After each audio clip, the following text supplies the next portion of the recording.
This is the story of a young woman whose life seemed ordinary until one night changed everything.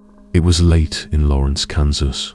Quiet streets, nearly empty. She leashed her dog, slipped into her car, and drove off into the darkness. For her, it was a night she had waited for long years for. But what should have been a night of joy quickly turned into a tragedy that would shock an entire town. Tonight, we travel to Lawrence, Kansas, to uncover the life of this young woman and the tragic series of events that made that night so significant. So, if you're ready to learn what really happened, let's start from the very beginning. Lawrence is a small, peaceful town with a population of fewer than 100,000 people. Ranked among the top 10 college towns in the United States, it's known for its charm, strong community spirit, and low crime rate. However, one horrifying crime shattered that sense of safety.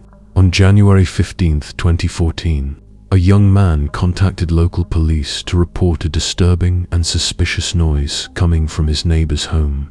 Officers were dispatched to the address, but when they arrived, no one answered the door, and the house appeared empty. While checking the property, one officer noticed something through the glass door leading to the backyard, a shape that looked like a person lying motionless on the floor. When police entered the home, their worst fears were confirmed. The silhouette was indeed a man lying in a pool of dried blood. His hands were bound and his throat had been cut so deeply that he was nearly decapitated. What began as a routine welfare check instantly turned into a murder investigation. Detectives needed to determine not only who had done this, but why. The victim was soon identified as 52-year-old Harold Sasco, a well-known local entrepreneur and owner of a small chain of pizza restaurants. Born on September 11, 1961, in Florida, Harold was the 10th of 12 children in a large, hard-working family. Relatives described him as responsible, disciplined, and naturally driven to lead. Harold began working at just 14 years old, determined to build a successful future. After studying for 2 years in college in Oklahoma, he took a job as an administrator for a pizza chain in Texas. There, he learned the ropes of business management and saved enough money to start his own venture.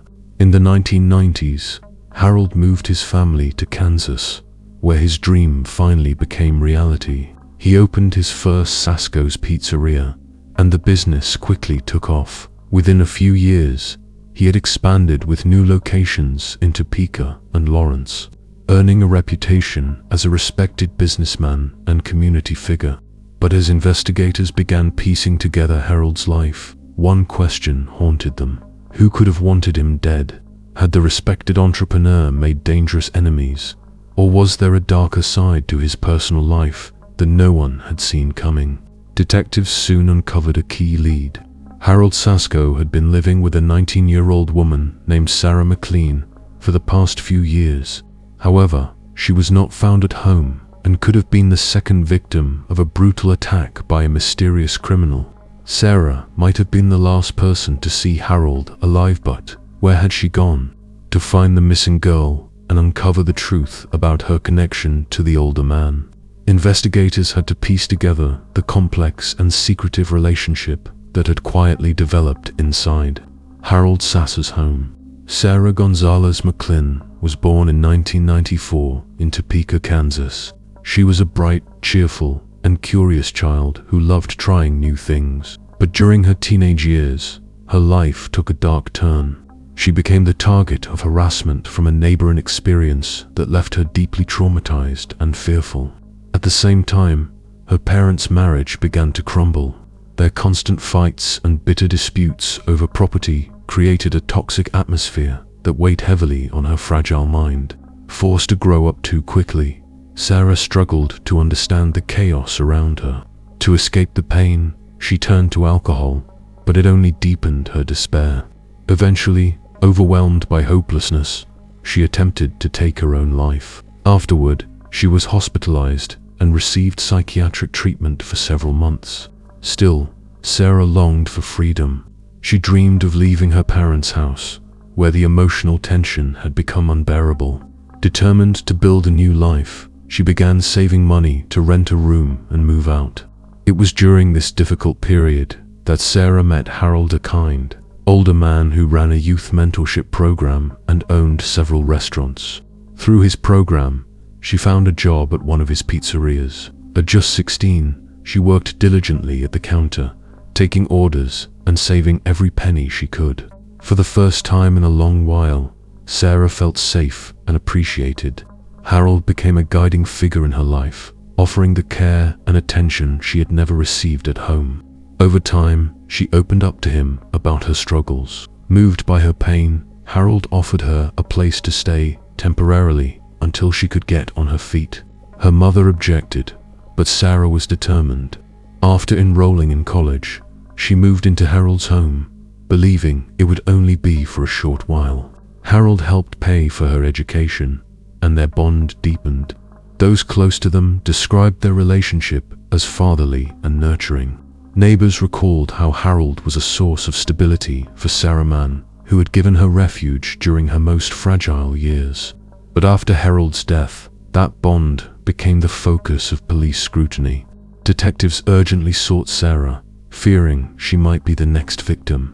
Blood found at the scene was confirmed to belong solely to Harold, suggesting Sarah was still alive, but possibly abducted. Then, a new detail emerged. Sarah's biological father had reported her missing days before Harold's death became public. At first, police dismissed it, assuming it was another case of a troubled teen running away.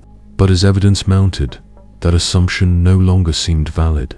Now, investigators feared that Sarah Gonzalez McLean might not just be missing, she could be the key to unraveling the mystery behind Harold Sas's death. The search for her intensified, as every passing hour made it less clear whether she was a victim or part of something much darker. However, investigators considered several theories about the attack and the crime, one of them being robbery. During the house inspection, officers found that valuables and personal items had been stolen. Closets were partially emptied, money and weapons owned by Harold were missing, and there was disorder everywhere. Most items had been thrown from the closets.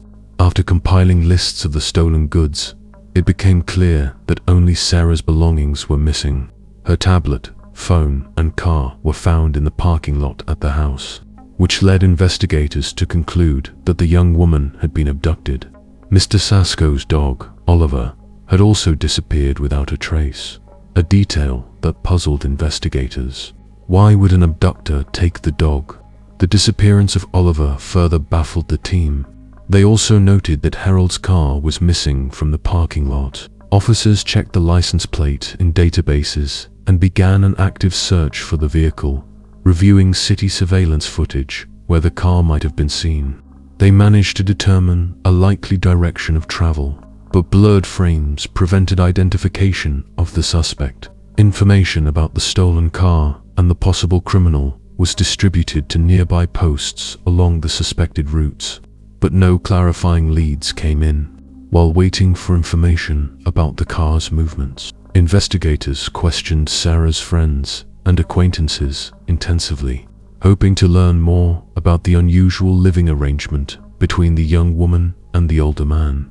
At that time, Harold Sasco had been married 3 times, was divorced, and lived only with Sarah. The fact that a 19-year-old woman lived with a 52-year-old man as friends struck many as peculiar, but no one could provide more information about the nature of Sarah and Harold's relationship. No one had ever seen them as a couple. Sarah had her own room in Harold's house, and some wondered whether this mature, well-to-do man had truly become a second father or mentor to the young woman. On the surface, it seemed to be the case. Harold Sasco was viewed by colleagues as kind, sensitive, and a benefactor. They all confirmed there was no apparent closeness between boss and employee. Still, the investigation stalled. After a critical 48 hours, Sarah McLinn had still not been found. Detectives were puzzled but continued their search. 3 days into the search, an unexpected phone call to Sarah's parents' home turned the investigation on its head. The caller waited for an answer and then hung up. Police, anticipating contact from a possible abductor, quickly traced the call. It originated from a 24-hour store at a gas station in Bishop, Texas. Officers went to the location and reviewed surveillance footage. To their shock, they recognized a female figure who closely resembled Sarah. The woman had freely entered the store, made purchases, placed the call, and then left in Harold's car. Could it be that the young woman being sought as a kidnapping victim was actually the perpetrator and had fled, taking her beloved dog with her? On January 25, 2014, rangers in Everglades National Park in Dade County, Florida found Sarah McLinn sleeping in the parked car with Oliver. During a search of the vehicle, several knives, an axe, and Harold's pistol were discovered. On February 1, 2014, after Sarah waived her extradition hearing in Florida, she was transported back to Kansas and placed in the Douglas County Jail. The car was seized and sent for forensic inspection. Analysis confirmed that a bloodied knife found in the car was the weapon used in Harold Sasco's death. What led to such a brutal crime? During interrogation, Sarah revealed that their relationship had initially resembled that of a father and daughter. Harold took care of her and told others she was his stepdaughter to avoid questions. He was aware of Sarah's troubled past. She had a difficult relationship with her parents, had been brutally assaulted by a man who left her with cigarette burn scars, had attempted suicide, and had been diagnosed with post-traumatic stress disorder and depression. Harold had promised to look after her, but the supposed sanctuary included unrestricted access to marijuana and alcohol. Cocaine and ecstasy were also available. Harold charged her rent and made her buy her own food. He gradually gained control over all aspects of her life. After about 6 months of living together, Harold confessed his love for her. Sarah rejected him, but he persisted in his advances and eventually demanded intimacy as the condition for her continued residence. Harold took her salary, claiming it as repayment for his expenses. He threatened to sue her if she left. He degraded and insulted her daily. At one point, Harold told Sarah she was not attractive enough and that men preferred more voluptuous figures. He said she would never find true love or be appealing to men. To help, he paid for a nose job and buttock implants for her. After these surgeries, Sarah's debt to Harold increased by $10,000. Her last paycheck from the pizzeria was $265. Humiliated and forced into submission, Sarah began drinking and using psychotropic substances. When Harold demanded intimacy and she resisted, he would hold her down and repeatedly force himself on her. He took advantage of her weakened state, and she eventually entered into a sexual relationship with him under his pressure. Sarah fell deeper into depression and felt trapped under Harold's control. She suffered from victim syndrome and was terrified to leave or tell anyone what was happening. In her mind, there was only one way out of this moral confinement: ending her partner's life. Sarah confessed she had made the decision 5 days before the act. On January 14th, Harold came home late and was working on the sound system. At one point, he asked Sarah to bring him a beer, knowing that if he drank, he would be more likely to force himself on her. She decided to act. She had previously crushed sleeping pills and added them to the beer. After some time, Harold lost consciousness. Sarah tied his ankles and wrists with zip ties, then took a hunting knife and inflicted a deep wound to his neck.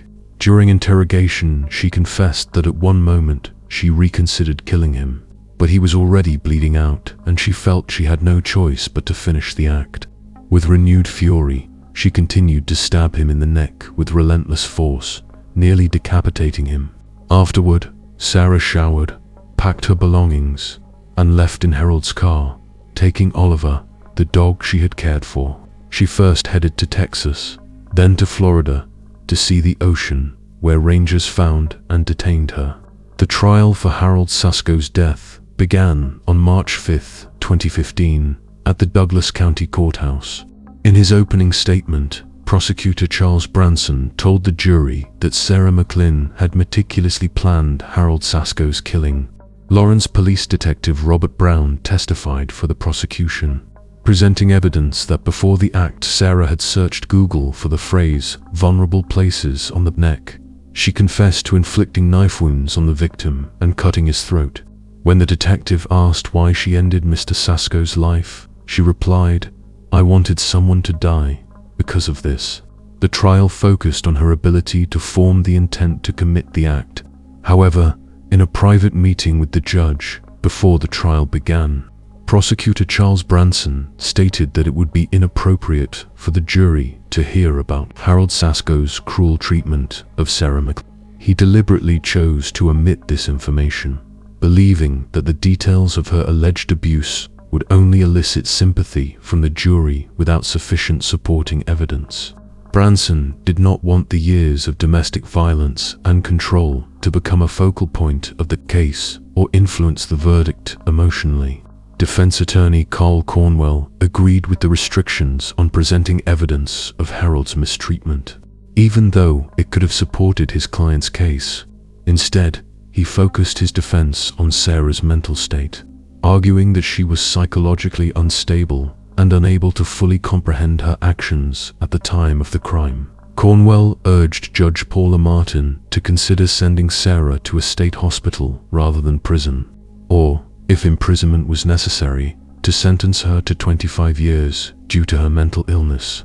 However, prosecutor David Melton sharply criticized the defense's attempt to portray Sarah McLinn as a victim. He pointed out that a psychological evaluation conducted at Larned State Hospital, an independent and impartial facility, concluded that Sarah did not meet the criteria for dissociative identity disorder. Instead, the district judge reported that she had been diagnosed with borderline personality disorder with antisocial tendencies. The report also stated that Sarah exaggerated her symptoms during the evaluation.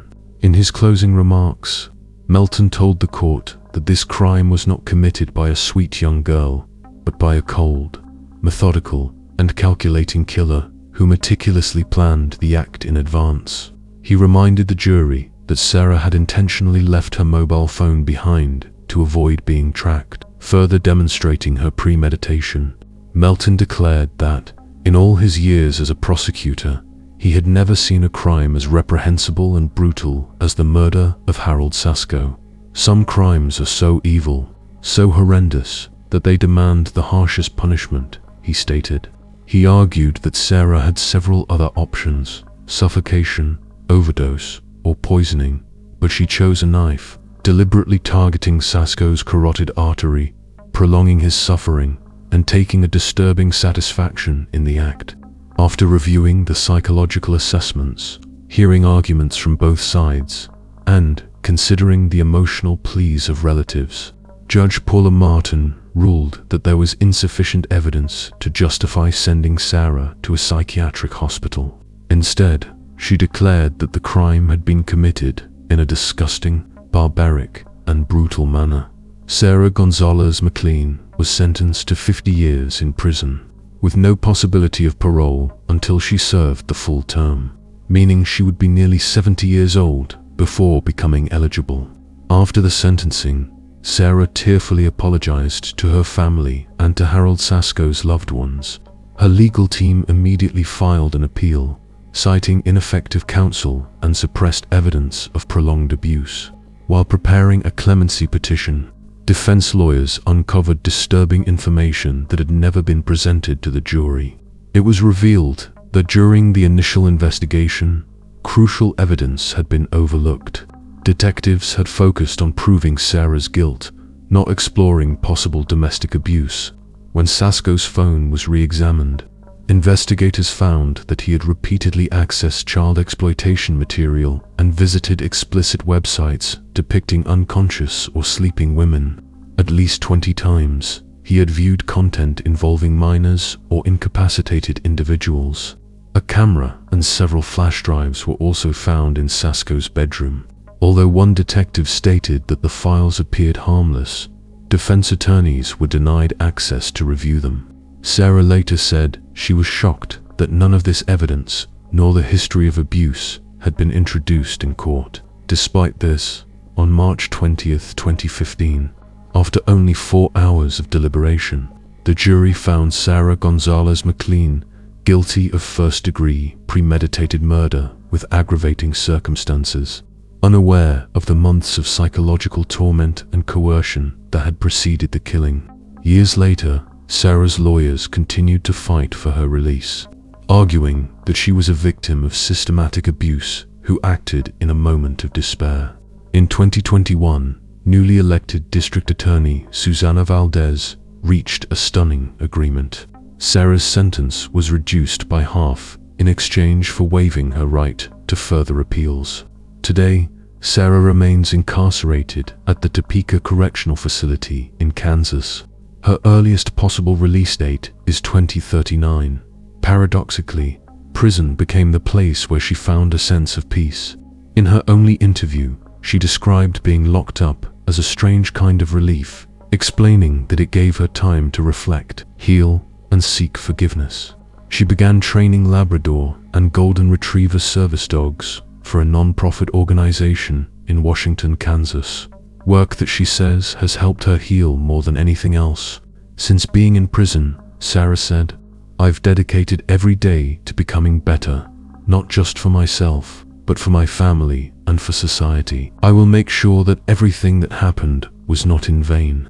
I'm no longer that young woman who felt hopeless." At the crime scene, investigators found a chilling message written in blood, the word freedom. During questioning, Sarah explained that she wrote what she felt in that moment.